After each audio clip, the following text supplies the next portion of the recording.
Welcome back everybody.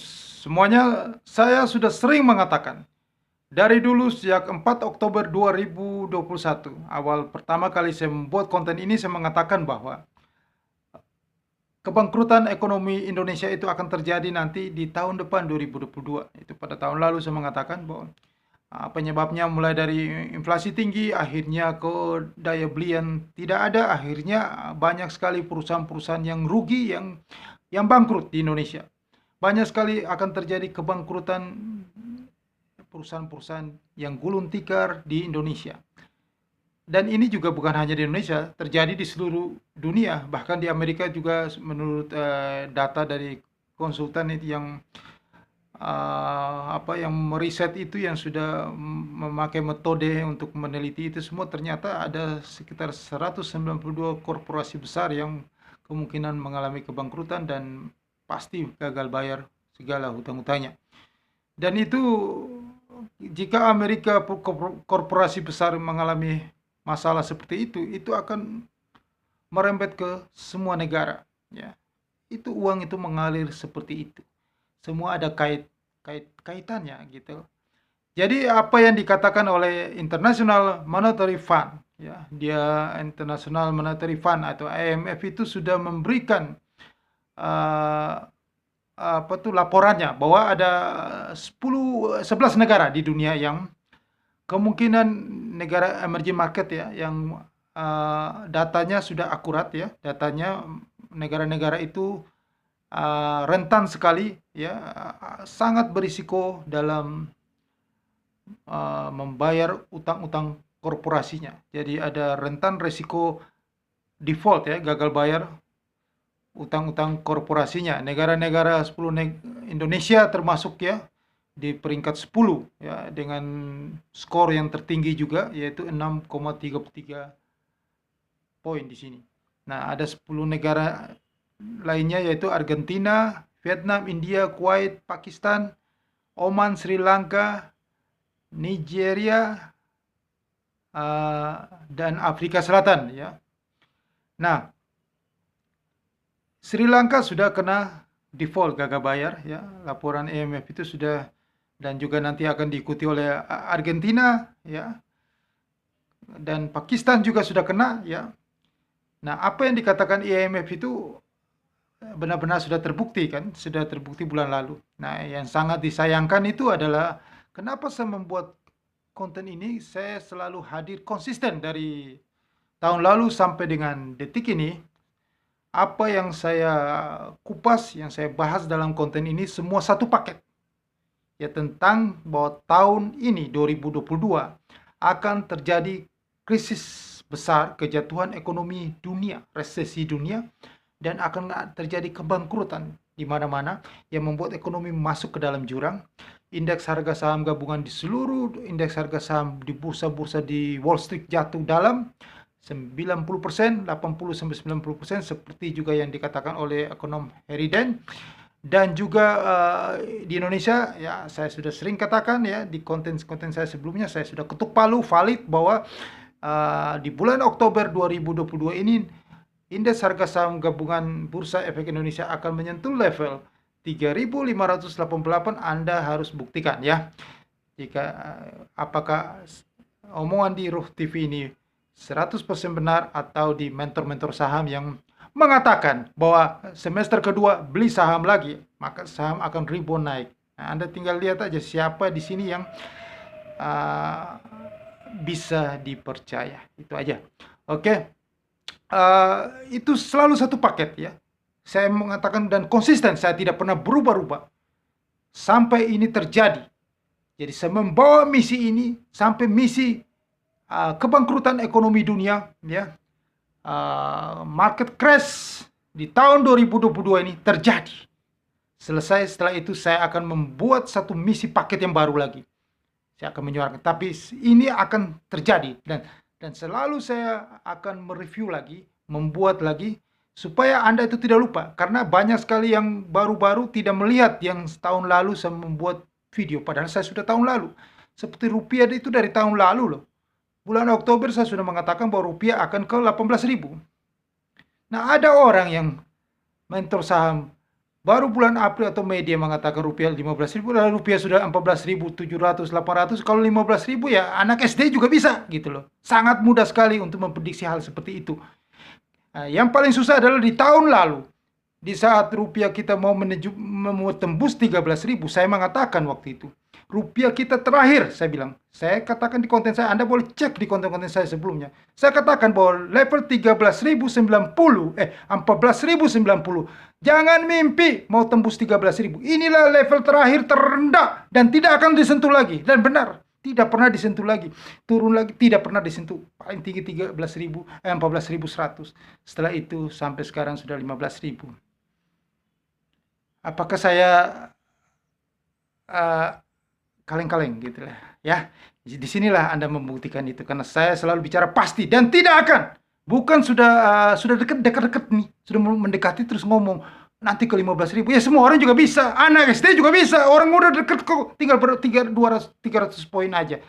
Anda juga bisa semuanya. Itu bukan suatu kehebatan ya. Itu mah hal biasa, anak SD juga bisa. Tetapi di saat yang menguat-menguatnya kita mengatakan bahwa akan jatuh dalam. Nah itulah yang seperti saya menyatakan tentang Bitcoin itu. Pada saat itu Bitcoin lagi naik-naiknya sampai ke 69.000. Di saat itu saya ngomong masih di level 50-an, 59. Dan sampai naik ke 69.000. Saya mengatakan bahwa akan jatuh dalam dan menuju nol. Dan sekarang terbukti. Indeks harga saham gabungan ini nanti ke 3.588. Ya. Nanti Anda bisa lihat lagi semuanya yang saya katakan ini akan mulai pelan-pelan akan terbukti nanti di bulan Oktober 2022. Nah, yang saya sangat membuat hati saya panas, akhirnya saya membuat, karena kita di sini, saya ini dengan misi bahwa kita menyuarakan kebenaran, memberitakan informasi apa adanya kepada Anda semuanya untuk mencerdaskan Anda, mencerahkan Anda supaya Anda mendapatkan informasi, mendapatkan pengetahuan ya yang berimbang, yang berguna bagi Anda, bermanfaat. Untuk apa? Untuk menyelamatkan Anda dari risiko kerugian yang akan terjadi di saat kondisi ekonomi yang menurun, memburuk, di saat kondisi yang tidak menentu ini. Menyelamatkan aset Anda, uang Anda. Karena pengalaman yang saya sudah alami di sebelumnya yang paling dahsyat itu tahun 2008 terakhir. Saya benar-benar ludes karena tidak ada yang memberikan informasi yang berimbang, yang informasi yang yang berimbang. Semuanya memberikan informasi satu paket arah. Baik terus. Padahal 1 meter itu jurang. Kita tidak pernah tahu bahwa itu jurang. Kita selalu tahu itu jalan rata. Itu ada jembatan yang menyeberang ke sana. Beli saja, bagus semuanya. Nah, itulah yang terjadi saat ini. Masih sampai sekarang saya heran. Mereka masih mengatakan bagus semua. Mau itu pemerintah maupun institusi selalu mengatakan bagus. Padahal di dunia sudah sangat fair sekali. Sudah mengatakan yang apa adanya. IMF sudah memberi warning, sudah mengatakan bahwa ada 11 negara termasuk Indonesia akan terjadi rentan sekali risiko gagal bayar hutang-hutang korporasinya. Dibantah sama salah satu analis ya, ekonom atau analis yang belakangnya institusi. Nah itulah yang saya mau katakan kepada Anda ya. Ini pengalaman pribadi saya bahwa selalu berita-berita yang mereka sampaikan itu selalu berita yang baik-baik terus. Tidak pernah satupun mereka memberikan berita-berita yang lain dari yang kata baik itu. Makanya padahal kenyataannya tidak seperti itu. Makanya saya harus sejujurnya saya mengatakan kepada Anda. Oke. Kenapa IMF mengatakan itu, bahwa International Monetary Fund, bahwa akan terjadi risiko gagal bayar utang korporasi itu? Dana Moneter Internasional menggolongkan Indonesia sebagai salah satu negara yang paling risiko gagal bayar hutang korporasi yang sangat tinggi ya. Jadi Indonesia itu juga dianggap tidak memiliki sama sekali siapa yang menghadapi krisis yang akan terjadi, krisis hutang korporasi yang sangat rentan sekali ya di antara. Jadi itu terpengaruh karena apa? Karena jadi ada 65 negara di dunia ini, termasuk kita Indonesia, ya. Ada 30 negara maju, ada 30, dan ada 35 negara emerging market termasuk kita. Ya. Dari semua itu resiko-resiko kenapa mereka tidak bisa akan terjadi rentan untuk membayar membayar hutang-hutangnya, hutang-hutang korporasinya karena IMF sudah meriset dan menemukan ada 6 metode yang membuat mereka tidak mampu di Indonesia ini korporasi-korporasi tidak mampu membayar hutang-hutangnya, yaitu resiko dari pertama rasio leverage-nya, yang kedua adalah dari presentasi pengembalian asetnya, yang ketiga adalah rasio cakupan bunganya, yang keempat adalah rasio kasnya, yang kelima presentasi utang yang berisiko, dan yang keenam adalah presentasi perusahaan yang berisiko yang diukur dari segmen atau pangsa pasar peringkat investasinya. Nah, disinilah dari 6 metode ini hitung, Indonesia itu cukup tinggi, rentan sekali gagal bayarnya. Nah, ini saya membenarkan, saya mengiyakan ini karena memang sudah dari dulu saya sudah memprediksi bahwa akan terjadi ini. Kenapa sampai bisa gagal bayar hutang? Ya, kita mulai lihat aja. Kenapa saya membuat konten itu pertama kali? Karena awal pandemi gitu, saya dan sudah pernah berdiskusi dengan teman saya bahwa harga saham itu naik, bursa efek naik gila-gilaan, tetapi kenyataan di real itu tidak seperti itu. Banyak sekali perusahaan-perusahaan, korporasi-korporasi itu sulit mendapatkan order. Mereka cenderung laporan keuangannya merah. Ya, keuntungannya tidak ada, daya belinya menurun, ya, mau di dalam negeri maupun di luar negeri yang mereka dapatkan dari ekspor. Ya, ini kita bicara di luar komoditi batubara dan minyak sawit. Nah, banyak sekali perusahaan-perusahaan seperti itu. Ya, ordernya ditutup karena masalah lockdown di luar. Nah, disitulah mereka minus. Mereka menghadapi kerugian di tahun 2020.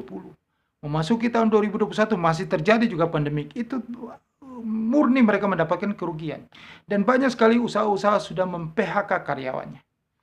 Ya, PHK karyawan berarti apa? Berarti usaha produksi outputnya mereka sudah mulai menurun. Akhirnya mereka menguranginya, mereka mem-PHK karyawan. Berarti penawaran dari luar sudah berkurang juga permintaannya. Nah, disitulah mereka sudah minus. Nah, disinilah kalau mereka sudah rugi, ya, otomatis mereka tidak mampu untuk membayar hutangnya, hutang di dalam negeri, ya. Ini kita nggak cerita hutang di luar negeri lagi, itu lebih gawat lagi. Di dalam negeri mereka sudah tidak mampu membayar hutangnya, hutang-hutang obligasinya atau hutang di bank. Tidak bisa bank merestrukturisasi lagi, sedangkan usaha mereka juga bank melihat bahwa tidak jalan. Nah, utang-utang obligasinya mereka tidak mampu, gagal bayar. Berarti yang rugi adalah investor publik akan rugi banyak, ya. Mempengaruhi konsumsi rumah tangga. PHK mempengaruhi juga konsumsi rumah tangga. Nah, jika mereka diajukan pilot, terus dihitung, dibagi rata semuanya, akhirnya tidak ada duit yang tersisa.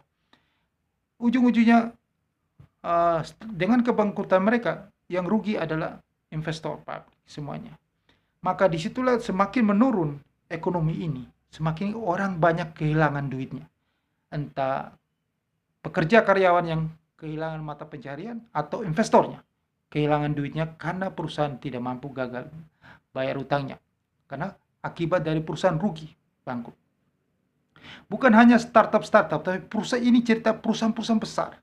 Karena perusahaan besar rugi semua, akhirnya dampaknya ke startup itu. Dampaknya yang kecil-kecil akhirnya tidak mampu bertahan, sekarang sudah mulai PHK. Nah, seperti itu terjadinya. Itu dari utang di dalam negeri, belum lagi utang di luar negeri. Jika mereka punya utang di luar negeri, maka dengan kejatuhan mata uang rupiah sekarang ini, maka mereka punya risiko pinjamannya, biaya pinjamannya yang tinggi. Sedangkan usaha mereka tidak jalan, ya. Karena rupiah sudah melemah, inflasi sudah cukup tinggi. Karena harga barang di luar, karena pengaruh eksternal, ya, pengaruh harga barang komoditi di luar, mereka harus mengimpor dalam mahal, sedangkan mereka tidak bisa menjual di dalam negeri. Daya beli tidak ada, maka mereka mengalami risiko kebangkrutan. Otomatis mereka akan gagal bayar surat utang. Jadi apa yang dikatakan oleh data yang dikeluarkan oleh IMF bahwa Indonesia akan risiko gagal bayar hutang korporasi itu 100% benar. Risikonya yang dikatakan sudah 6,33 poin itu mungkin bisa lebih tinggi lagi di bulan-bulan sekarang ini karena ini data dari bulan April. Jangan dibantah. Makanya saya katakan analis-analis yang memberitakan di publik itu Anda tidak memberitakan suatu kebenaran. Kalayak ramet, kalayak masyarakat umum akhirnya memikirkan berita yang Anda memberikan berita itu, Anda berarti mereka optimis dong. Mereka masuk lagi ke pasar modal. Mereka membeli saham lagi. Padahal nanti setelah berita keluar kebangkrutan perusahaan-perusahaan korporasi di luar negeri maupun di dalam negeri, maka harga saham itu akan jatuh terjun bebas. Yang rugi adalah mereka nantinya. Mereka beli di harga pucuk. Mereka berpikir bahwa ini baik ekonominya, ternyata tidak, jelek. Anda menyembunyikan itu semuanya. Ini tidak baik, tidak sehat, tidak mengedukasi yang benar. Nah, saya hadir untuk memberitakan yang benar bahwa kondisi sekarang ini adalah gawat. Tidak bisa kita memberitakan bahwa mereka mampu gagal bayar, mereka mampu membayar hutang-hutangnya, sedangkan mereka usaha mereka aja rugi. Kondisi di dalam negeri, ya, konsumsi itu menurun, ya, daya beli lemah. Di luar negeri nanti sebentar lagi sudah mulai melemah karena inflasi tinggi, suku bunga sudah naik, mereka sudah mengurangi konsumsinya, sudah mulai berhemat. Maka perusahaan-perusahaan yang sekarang itu pasti sudah tidak bisa menghasilkan laba. Laporan keuangannya merah semuanya. Itu dipoles aja IHSG Bursa Efek Indonesia. Tunggu waktunya aja meledak dan jatuh. Itu di Oktober 2022. Tunggu komando dari Wall Street. Jika Wall Street dan Nasdaq jatuh dalam, maka IHSG terjun bebas ke 3.588. Jika ada yang mengatakan bahwa akan naik, Anda silakan Anda percaya. Yang subscribernya banyak, viewernya banyak, silakan percaya ke dia. Supaya di bawah Anda semuanya masuk ke dalam jurang rame-rame. Saya yang penting sudah menyuarakan kebenaran di sini. Kalau Anda masih tidak percaya saya, subscriber saya sedikit, viewer sedikit, silakan percaya yang banyak saja. Nanti rame-rame gerbong itu dibawa ke jurang semuanya. Lah ini fakta dan kenyataan logikanya. Yang selalu saya katakan adalah logika fakta. Fakta di lapangan itu tidak ada menguntungkan di saat pandemik 2020, 2021 sampai dengan sekarang ini. Jadi perusahaan-perusahaan itu, ya, tinggal menunggu waktu aja meledak, tidak mampu membayar hutang-hutangnya. Yaitu apa? Tunggu rupiah menyentuh level kritis. Ya, Oktober kan 18.000. Kalau rupiah sudah tembus 16.000, itu sangat kritis sekali. Itu sudah di luar valuasi mereka. Biaya pinjaman akan tinggi sekali. Maka itu disitulah gagal bayar. Nanti Anda mendengar berita banyak sekali yang gagal bayar hutang korporasi. Jika banyak sekali perusahaan yang gagal bayar, ya diajukan pilot atau karena rugi bangkrut, maka negara juga akan rugi besar di sini. Karena negara akan kekurangan pemasukan dari sektor pajak, ya, fiskalnya. Karena hilangnya perusahaan-perusahaan yang rugi. Karena dia rugi kan tidak bayar pajak. Itu aturannya begitu. Dan Anda yang investor, perusahaan-perusahaan publik yang rugi itu, Anda tidak akan dapatkan dividennya. Anda rugi, sama aja. Dan Anda yang membeli obligasi, hilang duit Anda. Dan satu lagi bahwa banyak sekali pasti pengangguran banyak, ya, menurunkan daya beli di Indonesia. Ya. Dan itulah yang akan terjadinya nanti, kondisi yang pasti akan terjadi. Cepat lambat itu akan meledak. Meledak di tahun ini 2022. Jadi mulai dari utang-utang korporasi itu membuat investor akan cabut kapital atau lebih keluar dari Republik Indonesia ini, maka rupiah akan semakin terpuruk terus dan lama untuk recovery-nya. Karena banyak sekali perusahaan bangkrut. Recovery-nya adalah orang harus punya penghasilan lagi. Itu kan logika supaya baik. Orang perusahaan-perusahaannya yang rugi itu banyak sekali PHK. Bagaimana orang punya sumber income untuk berbelanja lagi? maka semua orang akan mulai berbisnis kecil-kecilan.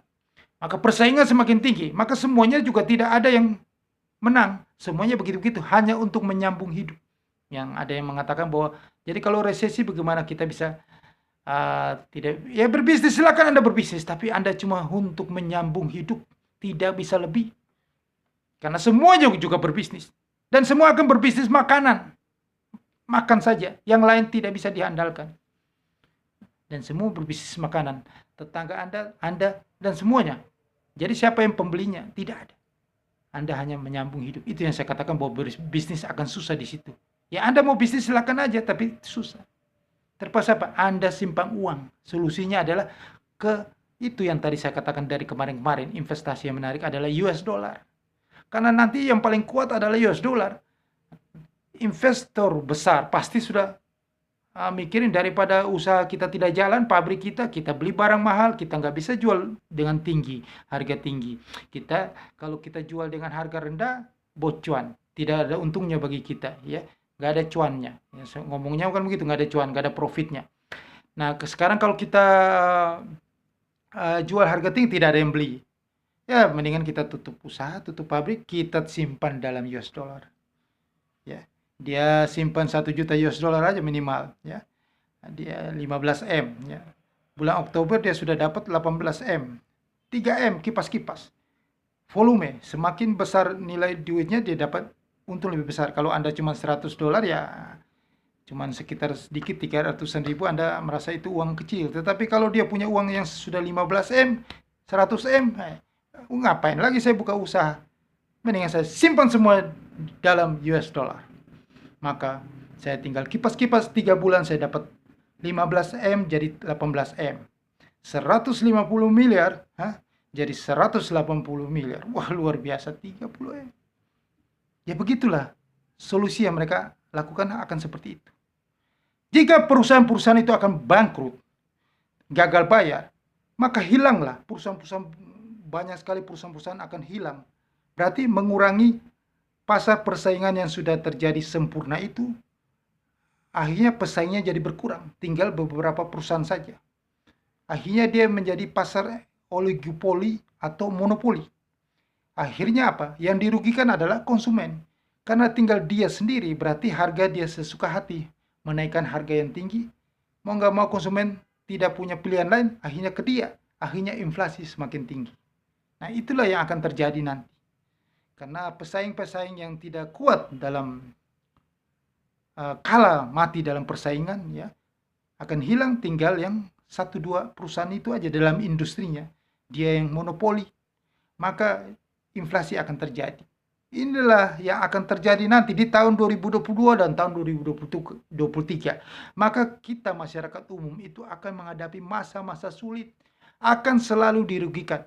Mau investor masyarakat di luar yang di luar pasar modal ya rugi, maupun di pasar modal. Saham mereka tidak naik-naik, Anda tidak dapat dividen, Anda cenderung rugi, dan obligasi pun tidak dibayar.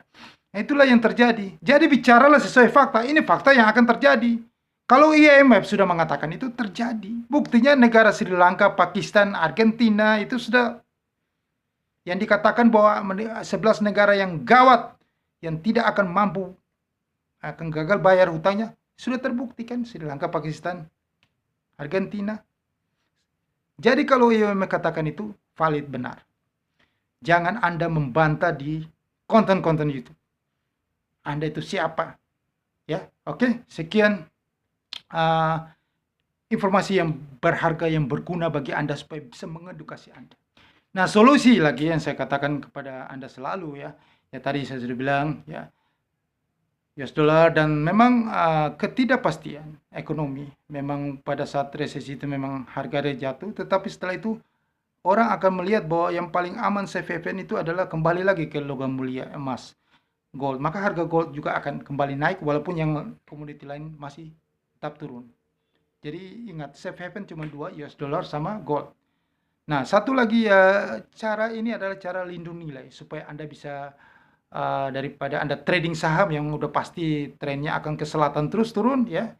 Anda tidak dapat apa-apa karena perusahaan-perusahaan itu kan rugi semuanya, tidak mampu gagal bayar. Jadi kalau perusahaan tidak dapat dividen, tidak mungkin harga sahamnya naik. Itu sudah logika yang pertama ya. Jadi cenderung turun-turun terus ya. Perusahaan rugi ngapain bayar dividen gitu loh. Jadi harga turun-turun terus ya udah pasti ya. Apalagi perusahaan yang rugi-rugi terus itu.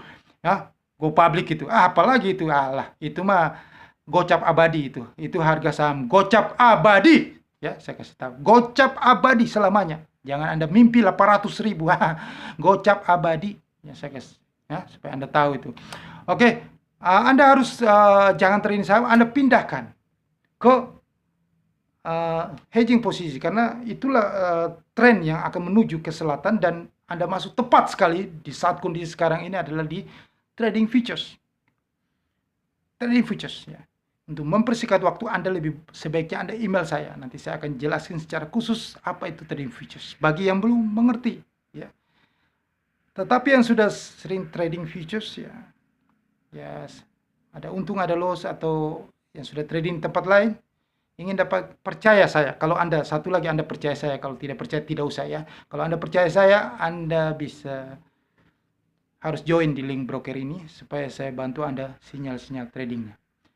Sukses untuk Anda. Jangan lupa Anda subscribe ini channel ya. Bagi yang belum subscribe dan tekan lonceng untuk notifikasinya supaya Anda bisa mendapatkan yang pertama informasi dari konten YouTube ini. Dan sebarkan kepada siapa saja yang membutuhkannya. Sukses.